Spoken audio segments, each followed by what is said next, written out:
One of the things that stood out is CIA's involvement in mainstream media and Hollywood. And I think a lot of people have suspected that over the years. You see a lot of comments and a lot of discussions about that, but this makes it even more real because there's very specific examples of how they do that, how they approach, what the conversations are like, why they do it. And like we said in the documentary, this is just scratching the surface. This goes very deep. And now, an exclusive preview of Target Intelligence PSYOP, Chapter 4, The Price of Admission. Lady love to change the night of falling. I'm Shawn Ryan. This is Target Intelligence, PSYOP, an Ironclad original. Maybe you won't believe what I'm going to say, but I swear it's the truth. Chapter 4. Go to the moon! Hollywood's got you. The Price of Admission. During the time much of the world was shut down during COVID, Breaking news, just COVID-19. A brand new coronavirus. A new normal. Dr. Matthew Alford was at his home in the UK when he received a strange delivery to his door. I think it was literally in lockdown. I was doing nothing in my life, as you can imagine, and I got a letter through the door, and it was from the CIA, and I thought, this is bizarre. Dr. Alford is an author and lecturer of the University of Bath who specializes in studying the relationship between the entertainment industry and the U.S. military. After opening the envelope, Dr. Alford found himself reading the personal emails of one of the most famous figures in Hollywood. Why have I got a letter from the CIA? And why am I reading all of Ben Affleck's emails? Then he remembered, 8 years prior to receiving the letter, he'd filed a Freedom of Information Act request, seeking to find out if the CIA had secretly worked on the 2012 film Argo. In the movie, which was also directed by Ben Affleck, Affleck plays a real-life CIA operative named Tony Mendez. In 1979, Mendez was part of an elaborate plot to evacuate 6 U.S. diplomats from Iran. After the United States Embassy in Tehran was taken over by Iranian Islamists, though 66 members of the embassy staff were taken hostage, 6 managed to evade capture and escape to the homes of the Canadian embassy officers. The CIA needed to figure out a way to get them out of the country while they hid with the Canadian embassy staff. Mendez's plan involved infiltrating the country by posing as Hollywood producers who wanted to film a big-budget movie in Iran. I got an idea. They're a Canadian film crew for a science fiction movie. I fly into Tehran. We all fly out together as a film crew. I need you to help me make a fake movie. So you want to come to Hollywood and act like a big shot without actually doing anything? Yeah. You'll fit right in. Though the film was a hit and won an Academy Award for Best Picture, some critics were quick to point out the liberties Affleck seemed to take with the story of what actually happened. Many critics noted how the Hollywood film version seemed to inflate the role the CIA played in the rescue. The Canadian magazine Maclean's wrote, "The movie rewrites history at Canada's expense, making Hollywood and the CIA the saga's heroic saviors, while Canadian Ambassador Ken Taylor is demoted to a kindly concierge."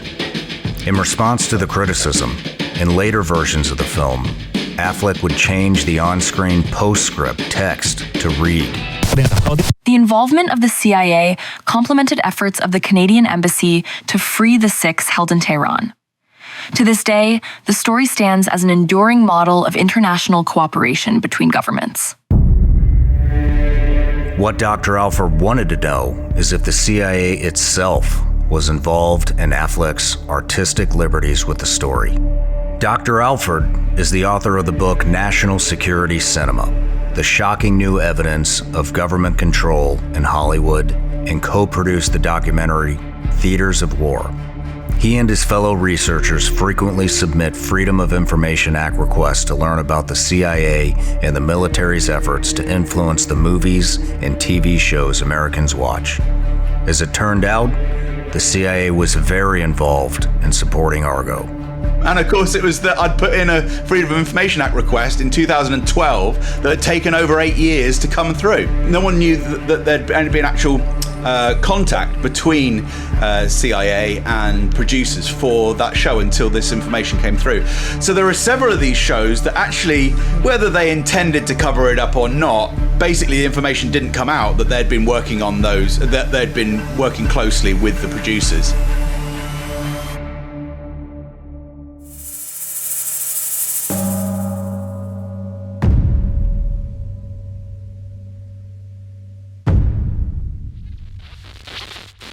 And, in many cases, the changes that the CIA and military branches were making to major blockbusters and TV shows weren't just minor tweaks to characters for accuracy. What Dr. Alford and his colleagues have uncovered is that in many cases, the military directly oversees key elements of mainstream entertainment. Dr. Alford uncovered that Affleck even visited the CIA headquarters to meet with key figures there in the lead-up to the movie.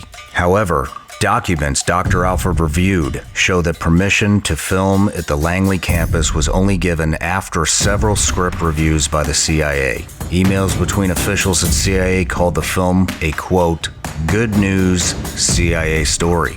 In an interview with The Guardian leading up to the movie, Affleck acknowledged the primary similarity between what his job as a Hollywood director is and what the CIA does: deception.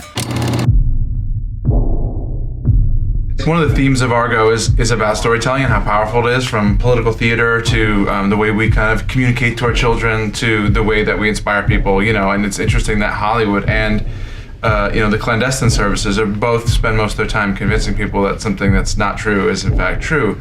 He also added this half-joking observation. I think probably Hollywood is full of CIA agents, and we just don't know it. And I wouldn't be surprised at all to discover that, this was extremely common. But Affleck was already familiar with what it was like to work with the agency when he collaborated with them on Argo. He'd previously worked with them on the Jack Ryan film, The Sum of All Fears. His former wife, Jennifer Gardner, starred in the TV show Alias, where she played a super spy. The series was supported by the CIA, who worked closely with producers on it. Garner would even be featured in a recruitment video for future spies. I'm Jennifer Garner. I play a CIA officer on the ABC TV series Alias. In the real world, the CIA serves as our country's first line of defense in the ongoing war against international terrorism.